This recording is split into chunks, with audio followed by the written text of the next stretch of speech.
Hi friends, welcome to METTYZ NEST. இந்த வீடியோல Honda Activa drive பண்ற போது ஃபாலோ பண்ண வேண்டிய some tips எல்லாத்தையுமே சொல்லிருக்கேன். ஏற்கனவே என்னோட previous வீடியோல Honda Activa டிரைவ் பண்றப்ப இருக்கக்கூடிய some tips எல்லாத்தையுமே ஒரு வீடியோல ஷோ பண்ணிருக்கேன். அந்த வீடியோவோட லிங்க் டிஸ்கிரிப்ஷன் பாக்ஸ்ல கொடுக்கிறேன். சோ அதையுமே பாருங்க. கண்டிப்பா அது உங்களுக்கு யூஸ்ஃபுல்லா இருக்கும். வாங்க வீடியோ உள்ள போகலாம்.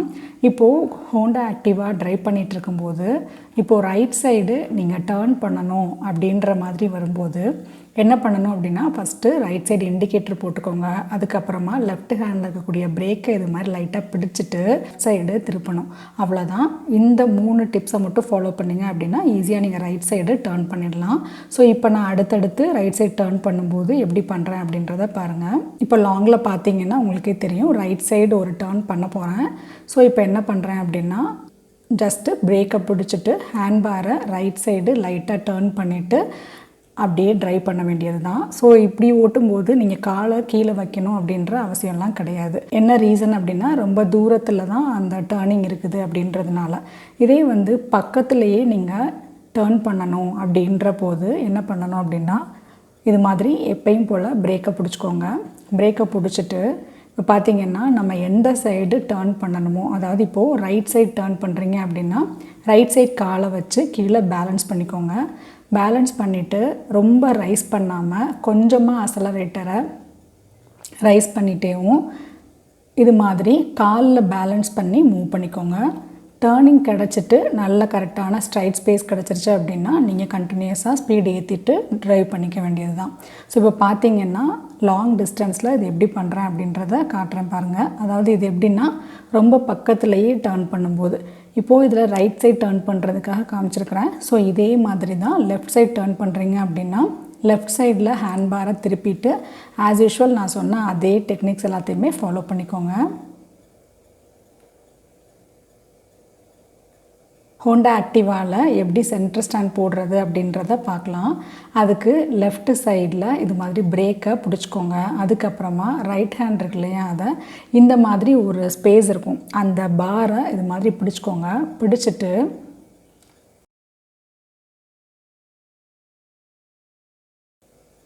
அதுக்கப்புறமா சென்டர் ஸ்டாண்ட் போடுவீங்க இல்லையா, அந்த இதில் காலை இது மாதிரி வச்சுட்டு ஜஸ்ட்டு ஏறி நின்னீங்க அப்படின்னா போதும். அதில் ஏற்கனவே ஒரு ஸ்ப்ரிங் அட்டாச் பண்ணியிருப்பாங்க. ஸோ அந்த ஸ்ப்ரிங்கே வந்து சென்டர் ஸ்டாண்டை ஆக்டிவேட் பண்ணிவிடும்.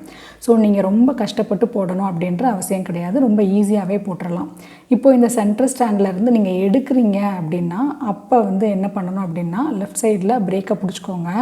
இந்த பாரில் இந்த இடத்த நீங்கள் பிடிச்சிக்கோங்க. அப்படி பிடிக்கும்போது வண்டி உங்களுக்கு நல்லா பேலன்ஸ்டாக இருக்கும். ஸோ இப்போ சென்டர் ஸ்டாண்டு எதுக்காக போடுறோம் அப்படின்னா நார்மலாக வண்டியை வந்துட்டு செல்ஃப் ஸ்டார்ட் பண்ணுறதை விட கிக் ஸ்டார்ட் பண்ணி ஸ்டார்ட் பண்ணோம் அப்படின்னா வண்டியோட பேட்ரி வந்து கொஞ்சம் நாளைக்கு நல்லாயிருக்கும். ஸோ நம்ம ரெகுலராக மார்னிங் நம்ம வண்டியை எடுக்கிறப்ப ஃபஸ்ட்டு ஒரே ஒரு தடவை மட்டும் கிக் ஸ்டார்ட் பண்ணிவிட்டு ஸ்டார்ட் பண்ணிங்க அப்படின்னா வண்டியோட பேட்ரி நல்லாயிருக்கும். ஸோ கிக் ஸ்டார்ட் பண்ணணும் அப்படின்னா அதுக்கு வந்து சென்டர் ஸ்டாண்ட் போட்டிருந்தது அப்படின்னா ரொம்ப ஈஸியாகவே நீங்கள் கிக் ஸ்டார்ட் பண்ணிடலாம். எப்படி கிக் ஸ்டார்ட் பண்ணுறது அப்படின்றத இப்போ நான் ஷோ பண்ணுறேன் பாருங்கள். வண்டி இப்போ சென்டர் ஸ்டாண்ட் போட்டிருக்கு. இப்போ வந்து கீயை வச்சு வண்டியை ஆன் பண்ணிவிட்டு அதுக்கப்புறமா லெஃப்ட் கையில் இருக்கக்கூடிய பிரேக்கை இது மாதிரி பிடிச்சிட்டு ஸ்டார்ட் பண்ணுறதுக்காக இருக்கக்கூடிய பார் இருக்கு இல்லையா, அதை இது மாதிரி 2 தடவை மட்டும் நீங்கள் அடித்தாலே போதும். மேக்ஸிமம் ஒரு தடவையிலே வந்துடும். ஸோ சம்டைம்ஸ் ரொம்ப நேரம் வண்டி நிப்பாட்டி இருந்தது அப்படின்னா ஒரு 2 தடவை அடிச்சிங்கனாலே போதும். இது மாதிரி ஸ்டார்ட் ஆகிடும். அதுக்கப்புறம் நான் ஏற்கனவே சொல்லியிருந்தேன் இல்லையா சென்டர் ஸ்டாண்டை எப்படி எடுக்கிறது அப்படின்னு சொல்லிட்டு அதே மெத்தட் ஃபாலோ பண்ணி சென்டர் ஸ்டாண்ட்லேருந்து வண்டியை எடுத்துட்டு ஆஸ் யூஷுவல் நீங்கள் எப்பயும் வண்டியை ட்ரைவ் பண்ணுற மாதிரி நீங்கள் ட்ரைவ் பண்ணிக்கலாம். அடுத்தது நார்மலாக இந்த மாதிரி எல்லோ கலரில் ஒரு லைன் வந்து ரோட்டில் எப்பயுமே இருக்கும். அதே மாதிரி எல்லோ லைன்லேயே கொஞ்சம் ஸ்பேஸ் விட்டும் ஒரு லைன் ட்ரா பண்ணியிருப்பாங்க. அது எதுக்காக அப்படின்னு நான் சொல்கிறேன். நார்மலாக இந்த மாதிரி ஒரு லைன் இருந்துச்சு அப்படின்னா இது பர்டிகுலராக 2 வீலருக்காக மட்டுமே இந்த லைன் ட்ரா பண்ணியிருப்பாங்க. ஸோ இந்த ஸ்பேஸ்க்குள்ளே நீங்கள் 2 வீலர் ஓட்டுறீங்க அப்படின்னா நீங்கள் சேஃபாக ட்ரைவ் பண்ணிக்கலாம். அதே மாதிரி அந்த லைன் விட்டு இருக்குது இல்லையா, அது எதுக்காக அப்படின்னா நீங்கள் வந்து ஓவர்டேக் பண்ணிக்கலாம் அப்படின்றத பெர்மிஷன் கொடுக்குற மாதிரியான லைன்ஸ் தான். அந்த லைன் விட்டு இருக்குது இல்லையா சிங்கிள் லைனில், அதுதான் வந்து அதோட மீனிங்கு. ஸோ இன்கேஸ் நீங்கள் அந்த மாதிரி லைன் இருந்தது அப்படின்னா நீங்கள் ஓவர்டேக் பண்ணி போய்க்கலாம் வேறு வண்டியை. அதே மாதிரி இப்போ டபுள் லைன் இருந்தது அப்படின்னா நீங்கள் ஓவர்டேக் பண்ணக்கூடாது அப்படின்றது. ஸோ நான் ட்ராவல் பண்ண ரோடில் டபுள் லைன் இல்லை. ஸோ தட் என்னால் அதை எக்ஸ்பிளைன் பண்ண முடியலை. ஸோ இதுதான் வந்து இந்த சிங்கிள் லைன் அதே மாதிரி டபுள் லைனோட ரூல்ஸு. அதே மாதிரி எப்போவுமே நீங்கள் ட்ரைவ் பண்ணும்போது லெஃப்ட் கையில் உங்களோட 3 விரல் இருக்கு இல்லையா, இந்த 3 விரல் வச்சு பிரேக் மேலே கையை வச்சுட்டே இருங்க. பிகாஸ் எப்போனாலும் நீங்கள் சேஃப்டி பர்பஸ்க்காக பிரேக் போட வேண்டியது இருக்கும். அதுக்காக இது மாதிரி 3 விரலை எப்பயும் வச்சுக்கோங்க. ஒரு விரல் 2 விரல் அது மாதிரிலாம் வைக்கும்போது சம்டைம்ஸ் வந்து பிடிக்கிறப்ப அந்த பிரேக் வந்து லைக் மிஸ் ஆகிறதுக்கு சான்ஸ் இருக்குது. அதனால் 3 விரல் மேக்ஸிமம் அந்த பிரேக் மேலே இருக்கிற மாதிரி பார்த்துக்கோங்க. அதே மாதிரி இப்போது வண்டியை லெஃப்ட் சைடு நீங்கள் ட்ரைவ் பண்ணிட்டுருக்கீங்க அப்படின்னா அதை ரைட் சைட் டர்ன் பண்ண போகிறீங்க அப்படின்னா கண்ணாடியில் பேக் சைடில் எதுவும் வண்டி வருதா அப்படின்னு சொல்லி பார்த்துட்டு லெஃப்ட் சைடில் இருந்து ரொம்ப பொறுமையாக ரைட் சைடுக்கு நீங்கள் வண்டியை கொண்டு வந்துடுங்க.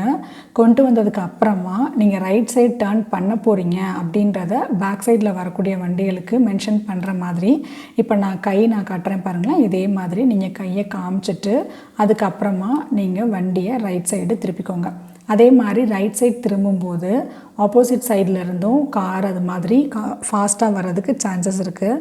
ஸோ நான் ஏற்கனவே பக்கத்தில் ரைட் சைடில் வெஹிக்கிளை திருப்புறதுக்கு சம் டிப்ஸ் சொல்லியிருந்தேன் இல்லையா, அந்த டிப்ஸை ஃபாலோ பண்ணிக்கோங்க. அதாவது காலை வந்து கீழே வைக்கணும் அப்படின்னு சொல்லியிருந்தாலே அதே மாதிரி காலை கீழே வச்சுட்டு நீங்கள் ட்ரைவ் பண்ணுறதுக்கு ஸ்டார்ட் பண்ணுங்கள். அதே மாதிரி இப்போது சிக்னல் அந்த மாதிரிலாம் வரும்போது நீங்கள் வண்டியை ஸ்டாப் பண்ணணும் அப்படின்ற பர்பஸ் வந்துச்சு அப்படின்னா நீங்கள் சிக்னல் கிட்ட போயிட்டு இது மாதிரி கையை காமிச்சிங்க அப்படின்னா பேக் சைடில் வர்றவங்களுக்கு ஓகே நீங்கள் வண்டியை ஸ்டாப் பண்ண போகிறீங்க அப்படின்றத ஐடென்டிஃபை பண்ணிப்பாங்க. ஸோ இது மாதிரி கையை காமிச்சிட்டு வண்டியை ஓரமாக போய் நிப்பாட்டிக்கோங்க. இந்த டிப்ஸ் எல்லாம் ஃபாலோ பண்ணிங்க அப்படின்னா கண்டிப்பாக ரொம்ப ஈஸியாகவே வண்டியை சேஃபாகவே ட்ரைவ் பண்ணலாம். இன்கேஸ் இதையும் தாண்டி சம்டைம் வண்டியிலேருந்து ஸ்கிட் ஆகுறீங்க அப்படின்ற மாதிரி சுச்சுவேஷன் வந்துச்சு அப்படின்னா ஆன் தி ஸ்பாட்டில் உடனேயே எந்திரிச்சு அந்த இடத்த விட்டு மூவ் ஆகணும் அப்படின்னு நினைக்காம ஜஸ்ட் அட்லீஸ்ட் ஒரு 5 minutes ஒரு ப்ரீத் எடுத்துகிட்டு சைக்கலாஜிக்கலாக நீங்கள் செட் ஆகிட்டு அதுக்கப்புறமா அந்த இடத்துல இருந்து வண்டியை எடுத்துகிட்டு ஸ்டார்ட் பண்ணி கிளம்புங்க. அதுதான் எப்போவுமே சேஃபாக இருக்கும். நம்ம வந்து நார்மலாக அந்த இடத்துல இருந்து உடனே கிளம்புனா போதும் அப்படின்ற மாதிரி கிளம்பிடுவோம். அது மாதிரி பண்ணாமல் நீங்கள் வண்டி ட்ரைவ் பண்ணும்போது இந்த மைண்ட் செட்லேயே இருந்து ட்ரைவ் பண்ணுங்கள். ஸோ இது வந்து கண்டிப்பாக உங்களுக்கு சைக்கலாஜிக்கலாகவும் சரி ஃபிசிக்கலாகவும் உங்களை ஹர்ட் பண்ணாமல் இருக்கும். அந்த ரீசனுக்காக தான் சொல்கிறேன். ஸோ இந்த டிப்ஸ் எல்லாம் ஃபாலோ பண்ணிவிட்டு வண்டி நல்லா சேஃபாக ட்ரைவ் பண்ணுங்கள். இன்றைக்கி நான் ஷோ பண்ண இந்த வீடியோ உங்களுக்கு பிடிச்சிருக்குன்னு நினைக்கிறேன். வீடியோ பிடிச்சிருந்தது அப்படின்னா லைக் பண்ணுங்கள், ஷேர் பண்ணுங்கள். அப்படியே மறக்காமல் METTYZ NEST சப்ஸ்கிரைப் பண்ணிக்கோங்க. இதே மாதிரி இன்னும் ஒரு இன்ட்ரெஸ்டிங்கான வீடியோவில் நெக்ஸ்ட்டு உங்களை நான் மீட் பண்ணுறேன். Until log out from Meghla Karthik. Bye.